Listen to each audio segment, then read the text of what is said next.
Hey everyone, I'm Carlyn. Welcome back to my channel. Before we get started, please go ahead and click the subscribe button in the bottom corner of this video and you'll get free weekly yoga videos every Sunday. Today our class is yoga for after leg day. So this class is perfect for after you do a workout that includes lots of leg work, glutes, hips, strengthening type things, just to loosen out any sore muscles. You can do this right after a leg day or maybe the next day. You can also do this after any activity that puts a lot of strain or causes soreness in the legs. For example, I went skiing yesterday, so my legs are feeling pretty sore today. So you don't need anything for this class, and when you're ready, we're going to get started in a tabletop position on all fours.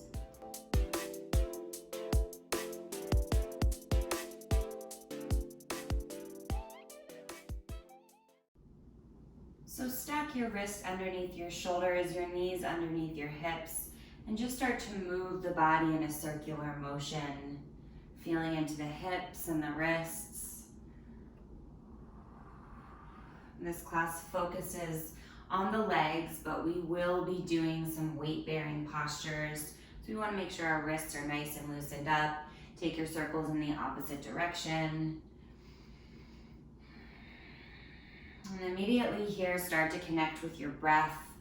Notice the length of your inhales and your exhales and start to even them out. Maybe inhaling for a count of 3 and then exhaling through the nose for that same count of 3. Switching directions one more time.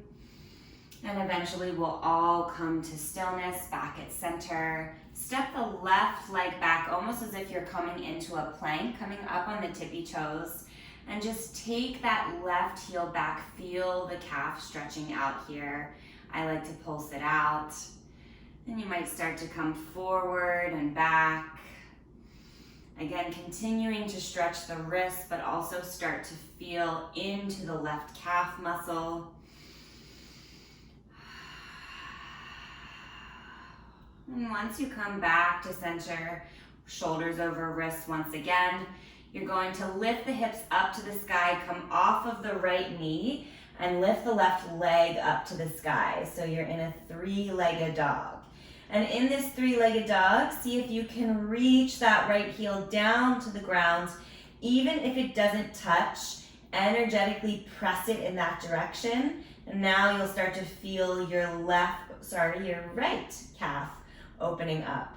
And as you press the right foot down, lift the left hip up, lift the left leg up a little bit higher, opening up the front of the left leg and the left hip. And from here, maybe you stack the left knee over the hip, bending the knee, drawing some circles in one direction, switching directions after a few, lubricating that left hip joint. And then coming back to a 3-legged dog. Pull your knee in towards your nose, and you're gonna rest your shin just right next to your left wrist. Now come onto your seat and take your right leg out in front of you. So the top of your left foot is pressing down into the ground, and it's right outside of your left hip. If it's more comfortable, you can sit on the foot, but I prefer to have the foot beside my hip. Flex the right toes towards the face, and then start to walk yourself back. Feel that left quad muscle opening. You might just come back a couple inches. You might come all the way down to your forearms.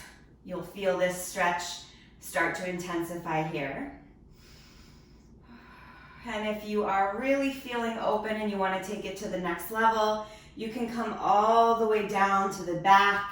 Maybe grab opposite elbows over the head. This is really intense in the quad, so especially if you did some heavy lifting with the legs yesterday or earlier today, this might not be accessible right now, and that's okay. Just find that edge where you get a nice stretch, but you can still breathe nice and evenly. Wherever you are, we'll just stay for 2 more breaths.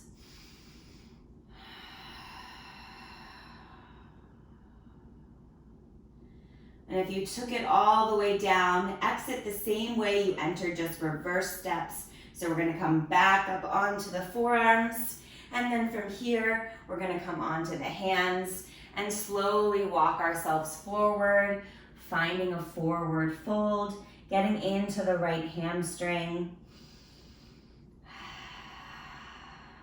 For any low back tension, you can always bend the right knee and just round forward, connecting the chest to the thighs. If you want this to be a little bit more intense in the hamstring, try and keep your spine nice and long, and think about your chest coming forward and down instead of your forehead. Just a couple breaths here.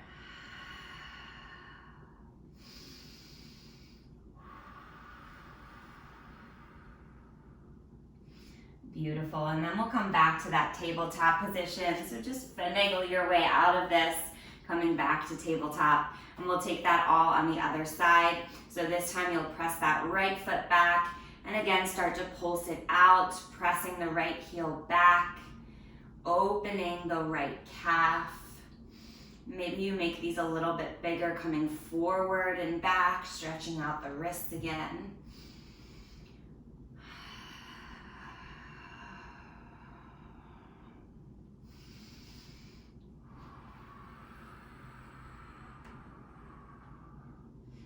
And then when you're ready, we're moving into that three-legged dog. So come back to center, tuck the left toes if you haven't done so already. Lift the left knee off the ground, lift the hips and the right leg up to the sky. And here, focus your energy on pressing that left heel down to the ground, continuing to open up the back of the left leg, and see if you can reach your right heel up just a little bit higher, opening the front of the right leg. And then from here, you'll bend that right knee, stack it open over the hip, and draw some big circles, moving in one direction and then the other.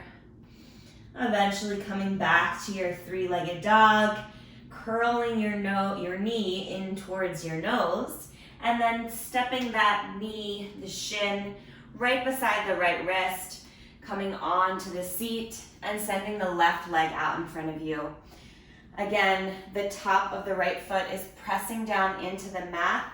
Your right foot is either right outside your right hip, or you can prop yourself up and sit on it if that feels better. Flex the left toes towards the face. Inhale here. And on your exhale, start to take it back. You might stay here. You might even stay upright if this is enough of a stretch. You might come down to your forearms. And you might come all the way down to the back. So this side for me is a lot less open, and I'm noticing that my right knee is coming off of the mat. So I'm gonna take it back up to my forearms and stay right here. Both sides of your body are different, so you don't need to do the same thing on each side. Again, just find your edge. Your edge is a place where you feel a nice stretch, a good opening, but you can also continue to breathe.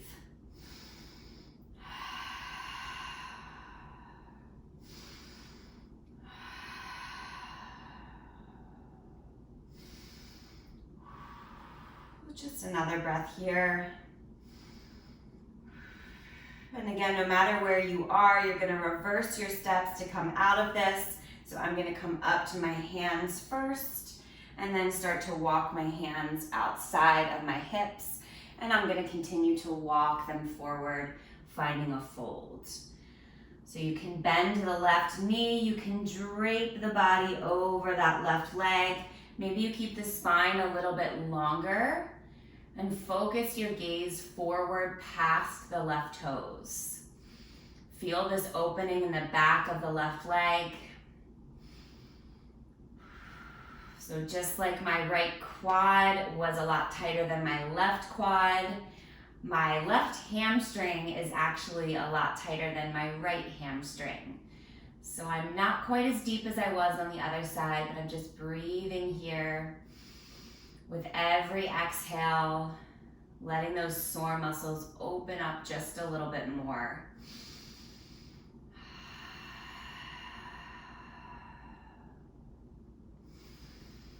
Just another breath.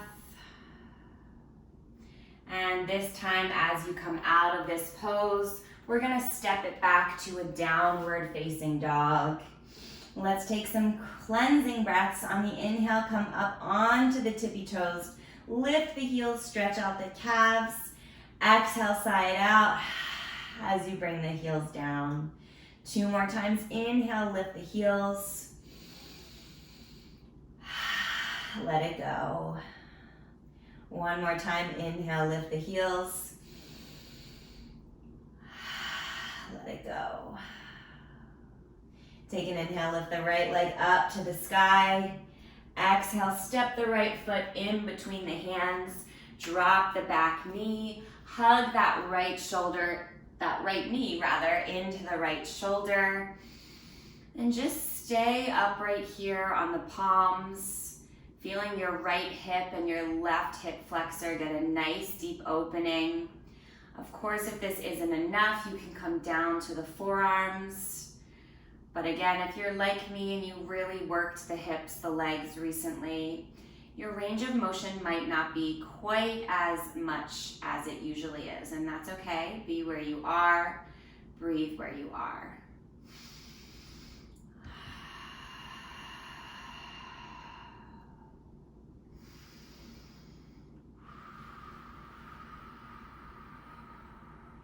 Just 1 more breath here.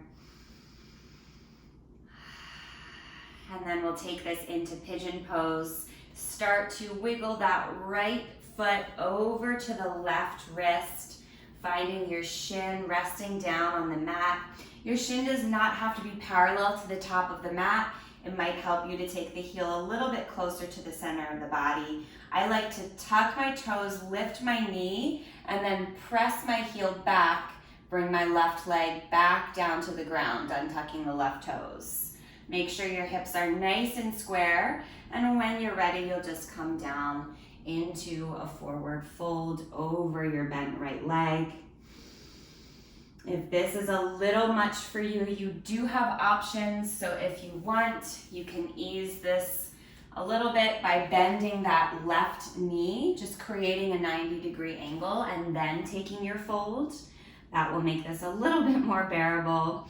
Of course, you can also always take figure 4 on your back, crossing the knee, the ankle over the knee and hugging the knee into the chest. I'm gonna take a traditional pigeon pose today. And if you feel far from the ground, it might help you to stack your fists on top of one another and just rest your forehead on your top fist. Whatever feels good right now.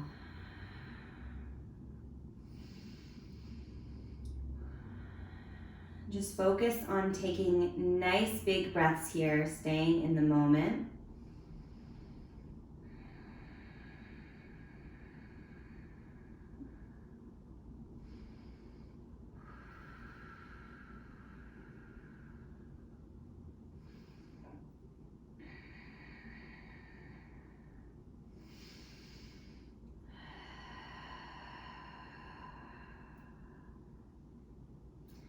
When you're ready, start to walk the hands back into the center of the body.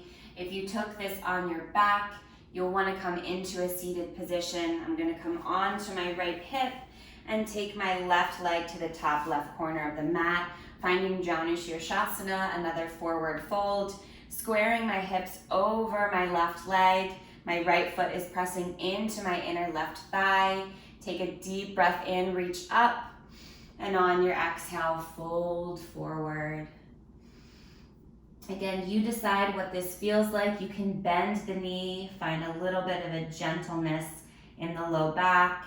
You can keep the legs straight, keep the spine long, getting more into the hamstring. Think about your thigh bone pressing back into your hip as you fold down.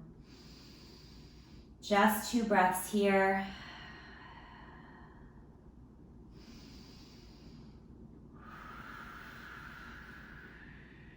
Beautiful, and then as you're ready, start to walk the hands back up. This time, cross your right leg over your left, so your right knee stacks over your left knee. Take an inhale, look up. And on your exhale, just come forward. This one for me is a lot more intense in both the hips and a little bit of the left hamstring. So you might notice that you don't come as far, that's okay. Again, if you want, you can stack your fists on top of your knee. Rest your forehead on your top fist. Just allow gravity to do the work here. We'll just take a breath or two.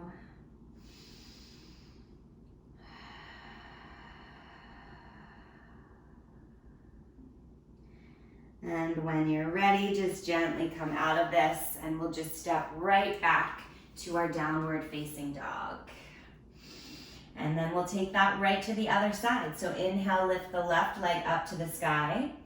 Exhale, step the left foot outside of the left hand.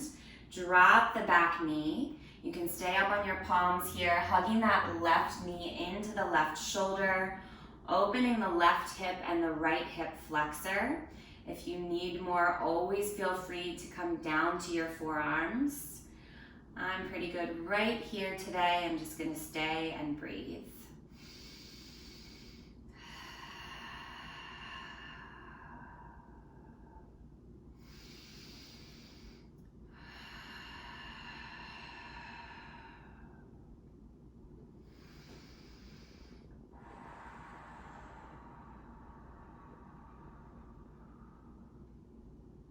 Take your final breath here. And then we'll make that transition to pigeon pose, starting to wiggle the left toes over to the right wrist. Again, bring that left shin down. You can bring the left heel closer to the inside of the body. I'm gonna come on to my right toes, pull my heel back, and take my knee and my right foot back down to the ground. Coming into my folded variation of pigeon pose, AKA sleeping pigeon. Of course, if it feels better to stay upright, do that. If it feels better to bend that right knee to a 90-degree angle, or take reclined pigeon on your back like I showed on the other side, just switch the cross of the legs if you do so. Otherwise, breathe where you are.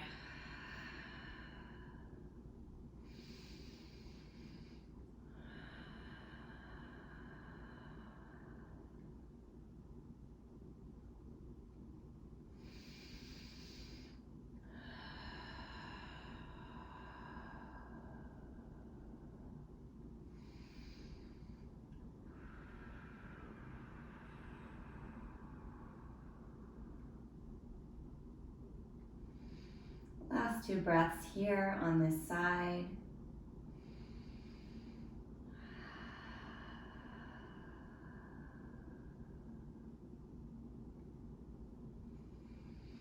You know where we're headed next. I'm gonna walk my hands into the center of the body. If you're in reclined pigeon on your back, come onto your seat, sending my weight into my left hip, bringing my right leg to the top right corner of the mat.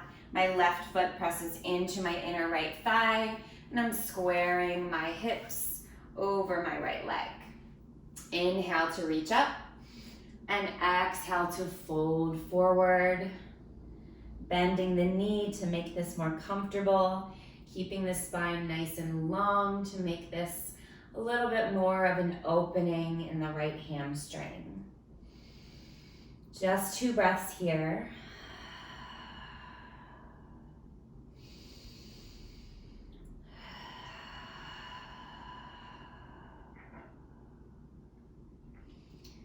And then as you're ready, start to make your way back up. This time, keeping the left leg bent, crossing it over the right leg so the left knee stacks right over the right knee. Take an inhale, reach up to the sky with the crown of the head. And on your exhale, fold forward. Again, this one will likely feel a little bit more intense. So don't go past your edge. When you find that sweet spot, where you feel some tension, not bad tension, good tension, a nice big stretch, but you can still breathe, just stay there. I'm gonna stack my fists on my knee, rest my forehead on my top fist. And I'm just hanging out here, letting gravity do the work, opening the body.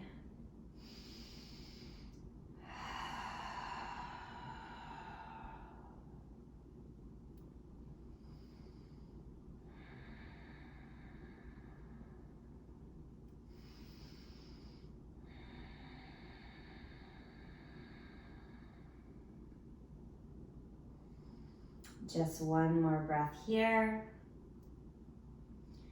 And then as you're ready, slowly unwind. This time we're gonna come on to the back, finding Supta Baddha Konasana, bringing the soles of the feet to touch, letting the knees come out wide. One last hip opener for our final resting pose, opening the inner thighs as well. If you feel any tension in the knees or it feels hard to hold your legs up like this, again, make fists, lots of fists in this class. Stick them right underneath the thighs. And again, that will just make this a little bit more comfortable. Just allow yourself to settle in here.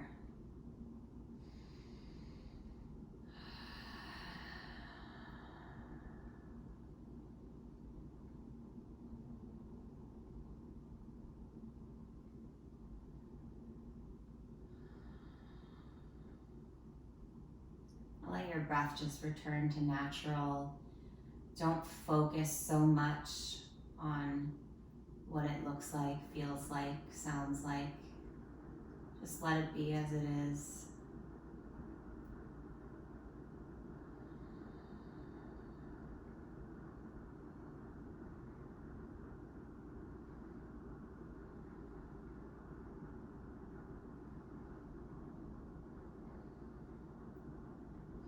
You can stay right here, finding this moment of rest and recovery for as long as you'd like.